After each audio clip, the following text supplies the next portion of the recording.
Hi, I'm Craig Peyton reporting for earthflight.com. The Green Air Challenge has two main purposes.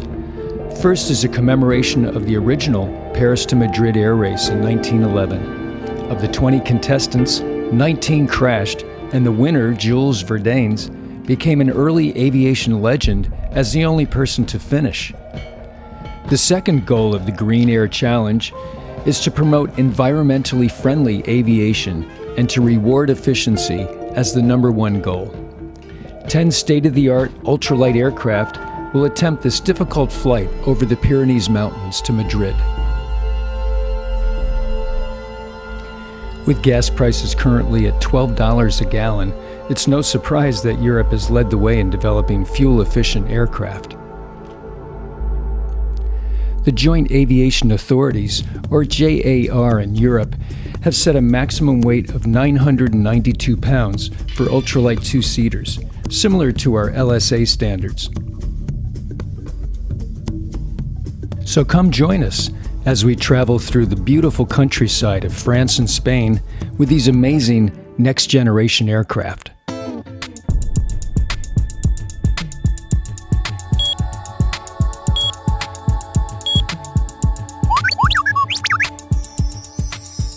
The race will take 4 days, traveling 828 miles, with trip leg winners announced each day.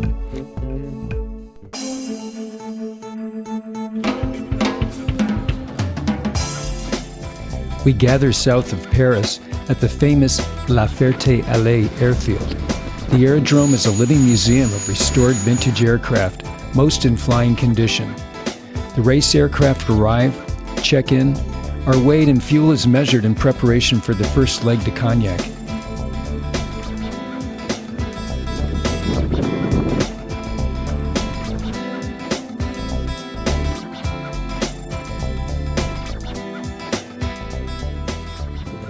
The CTLS is currently one of the best-selling LSAs in the United States.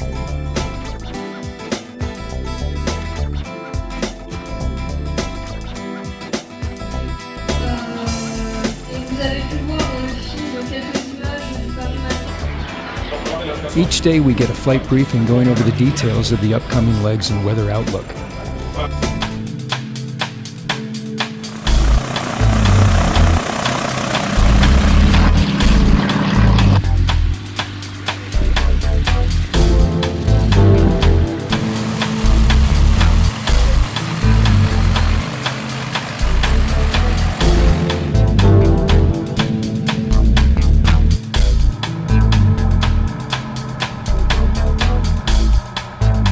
After departure, we head for each checkpoint looking for other racers.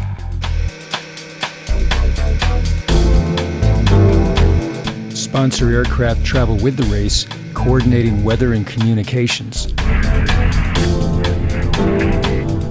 Our first leg is bumpy, and it rains hard after landing, but everyone is down safe. Magically, a delicious lunch appears. Great food in France is something we can always count on.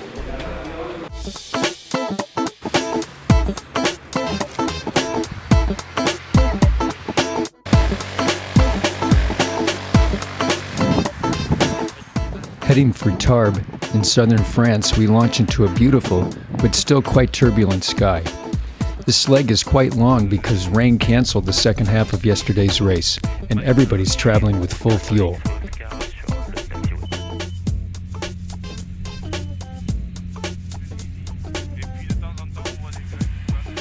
The pilots are starting to change their strategy after the results of yesterday's race. The race is counterintuitive to some, as you can win the Green Challenge by going slow. It's all about efficiency. The winds were strong at Tarbes, but all made it down without incident, with the CT even showing off a bit on landing. Once again, the Pipistrel took the lead. Colorful Team Lambada's aircraft had a propeller that folded forward for increased gliding performance. This race is generating a lot of interest with the local aviation community. The elegant Eclat touches down at Tarbes for another smooth landing.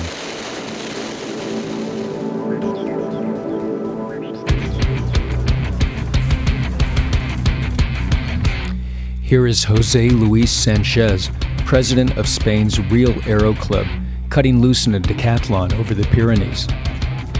The flight from Tarbes to Bordeaux, Spain, is our greatest challenge so far, and the pilots were very attentive during the briefing. But now it's time to race.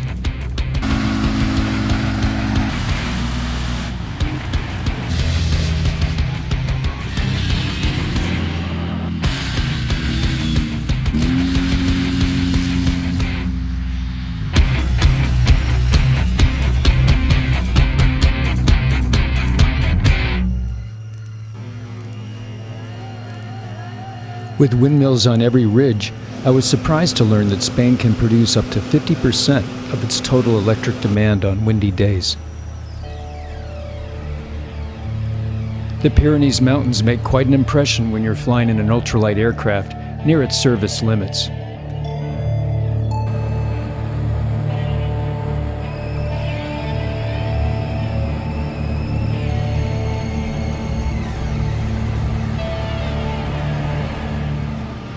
The support aircraft often flew together as we listened on the radio to pilots giving position reports and updates.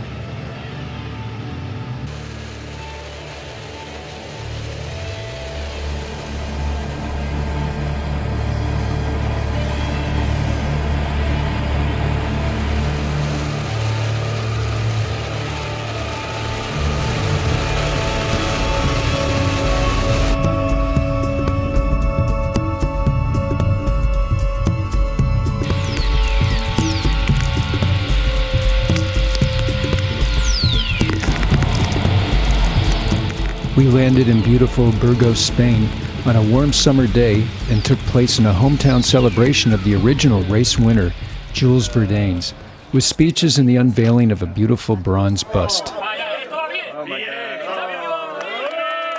The French sang a military marching song to honor this heroic deed.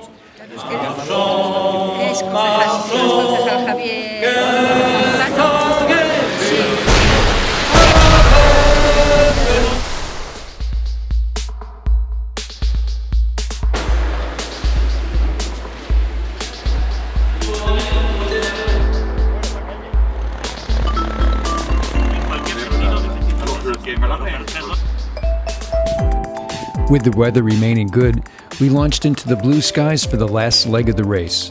The competitive spirit was running high at this point, with the pilots pulling out all the last stops to win, at least in one category. I would try to do the liter to gallon, euro to dollar conversion in my head as we zipped along in the decathlon at 24 squared, and realized any flight in a GA machine here in Europe is a major expense.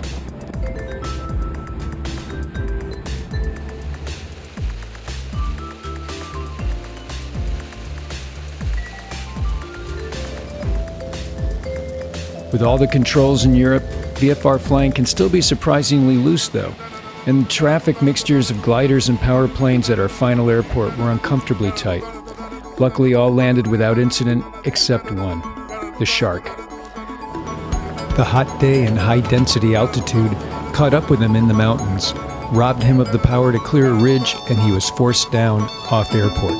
We were all greatly concerned and relieved that the pilot and son were okay, discussing the day's events as the Aero Club launched a balloon into the setting sun. We were guests of the posh Real Aero Club for the final prize and dinner event. The winning pilot, flying the Pipistrel was a seasoned aviator and included power-off gliding to burn an amazing 17 gallons of fuel for the entire 828-mile trip. I think general aviation has been always there, will be there. Unfortunately, it's over-regulated, and with the price of gasoline going up and the cost of maintaining the aeroplanes and all the support needed to fly these little airplanes, it will be very tough in the future. Now we can talk now about green aviation. Aeroplanes doing like 8 liters per hour and less. It's fantastic. Less noise, less pollution.